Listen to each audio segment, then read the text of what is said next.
Bonjour, présentation du kit Phoenix par Aspire.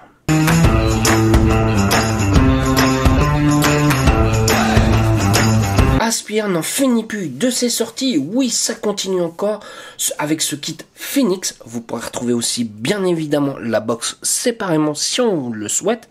Donc allez, on va aller voir tout de suite le contenu de la boîte. Bien évidemment, vous aurez le kit Phoenix, vous aurez une notice qui se trouve aussi en français, vous aurez un câble USB-C, ainsi que deux BP coils, une résistance à 0,17 et une à 0,3 ohm. Ce qu'on va remarquer tout de suite sur ce kit, ça va être l'ergonomie de la Phoenix Box, donc une prise en main très bonne, rien à dire. Alors, on va parler un peu de la box en premier. Donc il faut savoir que l'utilisation des matériaux, ça sera un alliage de zinc ainsi qu'un composé de résine de silicone. Au total, vous aurez 6 finitions différentes. Chaque finition différente aura un toucher tout particulier, que ça soit au niveau de la résine qu'au niveau du zinc. Ce qu'on va remarquer tout de suite, ça va être sa finition qui n'a rien à dire. De toute façon, Aspire là-dessus n'a plus rien à prouver puisqu'il nous fait toujours du matos de bonne qualité. Je vais insérer tout de suite un accu. Comme vous pouvez voir, c'est une trappe vissée, donc au niveau de la durée de vie ou quoi que ce soit, il n'y aura rien à dire. Comme accu, nous allons utiliser un accu 18650, c'est ce qu'elle va utiliser pour pouvoir fonctionner. Hop, donc la trappe, vous n'avez rien à dire, on n'a rien à dire, ça vise très bien, on n'a pas de mal du tout. Aspire nous utilise son dernier chipset, donc pareil, c'est top, c'est génial pour cette box là, je l'apprécie beaucoup, c'est un chipset développé par Aspire qui fonctionne franchement très très bien. Ils l'utilisent quasiment sur l'ensemble de leur matériel et ce que j'approuve entièrement.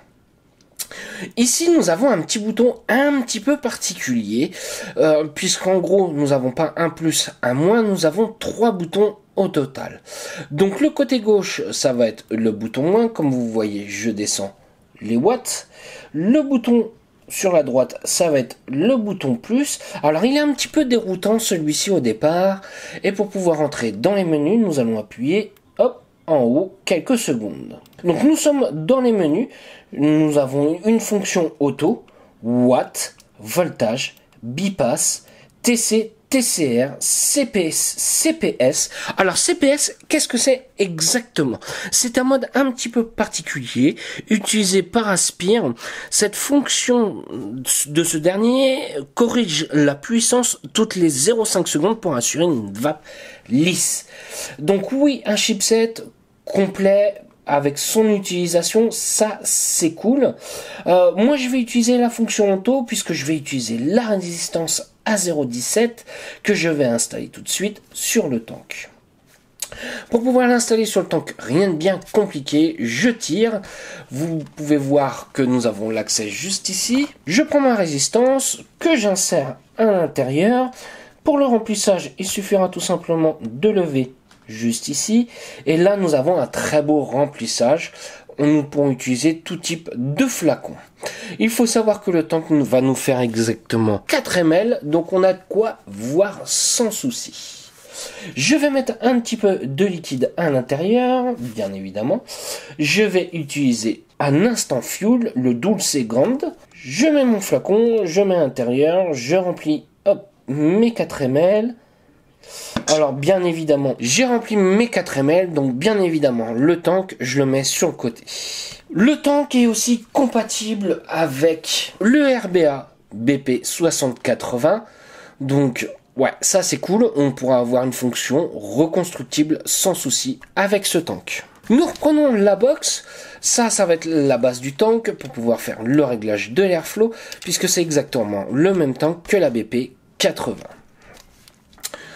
Alors, on continue un peu sur cette box là, on va aller voir sa taille. Niveau hauteur, nous faisons, hop, voilà, 83 mm de haut. Alors, la largeur, ça va être un peu compliqué. Je vais essayer de prendre le point le plus large. Nous faisons voilà, 40 mm. Et surtout, ce qui va être intéressant, c'est de savoir l'atomiseur, quelle dimension nous pourrons utiliser. Allez, on va dire 27 mm sans souci. Pour pas que ça dépasse. Ouais, c'est ça, 27 mm. Il faut savoir que ça reste une box légère et on va aller voir tout de suite son poids. Comme vous pouvez voir, sans accu, nous faisons 108 grammes. Donc autant dire, nous sommes relativement sur une box légère. Moi, ce que j'apprécie particulièrement, c'est ces différentes finitions, surtout sur les fers un peu mouchetés sur cette version-là. Nous sommes sur la version Mastery Black, donc ouais, sobre, mais avec le petit côté classe, ce genre de choses. Voilà. Au niveau du switch, nous sommes bien positionnés, nous allons directement sur le doigt. C'est ce que je demande, de ne pas faire hop, se mettre comme ça ou ce genre de choses pour pouvoir que ça fonctionne. Je vais réinstaller ma petite base, bien évidemment. Hop.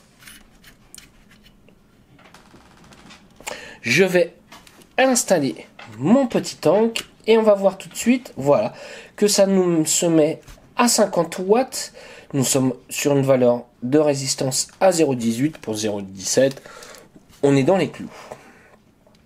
Alors, faut savoir que le mode va pouvoir monter jusque 80 watts, donc on pourra utiliser sur d'autres types d'atomiseurs sans souci. Allez, ma résistance est imbibée. Nous avons fait le tour de la box et on va aller se voir un plan large.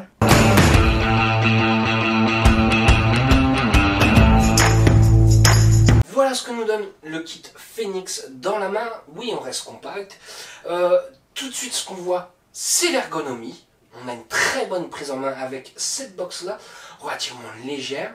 Voilà, vous me connaissez. Une petite barre sur ce tank et on va voir ce que ça nous donne. Donc je suis à 50 watts avec la résistance à 0,17 ohms. Allez.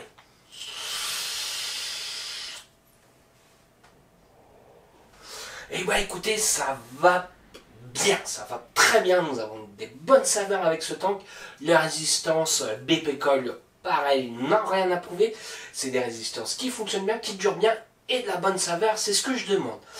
Nous ne sommes pas trop excessifs non plus sur les résistances, donc ça, oui, j'adhère. Le tank est relativement assez aérien.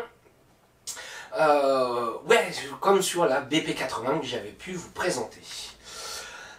La box, je kiffe, j'adore, elle fonctionne bien. Le chipset, le nouveau chipset de chez Aspire, pareil, pas très gourmand en accu, c'est ce que je demande. Qui envoie bien, qui n'a pas de temps de latence, écoutez bien. Je switch, ça fonctionne tout de suite, c'est ce que je demande. Pourtant, je ne suis pas forcément très fort en watts, je suis à peine à 50 watts, donc ouais, pour moi c'est cool. Alors, point positif, l'ergonomie, les finitions, le temps qui fonctionne bien, les résistances, ça c'est tous mes points positifs sur cette box là, que j'apprécie particulièrement et que je l'en prends toute une journée avec plaisir. Point négatif, alors ils ont essayé de nous faire quelque chose un petit peu de changeant avec le bouton juste ici, qui est ce petit cube là, qui peut être un petit peu compliqué à utiliser pour pouvoir aller dans les menus. C'est pas hyper intuitif. Est-ce que c'est rédhibitoire? Non, loin de là, c'est juste des boutons. Ouais, c'est le petit truc qui me gêne. Bon, j'en ferai pas tout un drame sur cette box-là, surtout au tarif où ils peuvent nous la proposer. Moi, ce que je demande toujours, c'est que ça va bien avec des bonnes saveurs, que je retrouve bien mon petit liquide avec. Et là, c'est le cas. Donc voilà, c'est mon petit retour sur ce kit Phoenix de chez Aspire. Si vous avez des questions, j'y répondrai avec un grand plaisir et je vais vous souhaiter une bonne journée, une bonne soirée ou un bon week-end.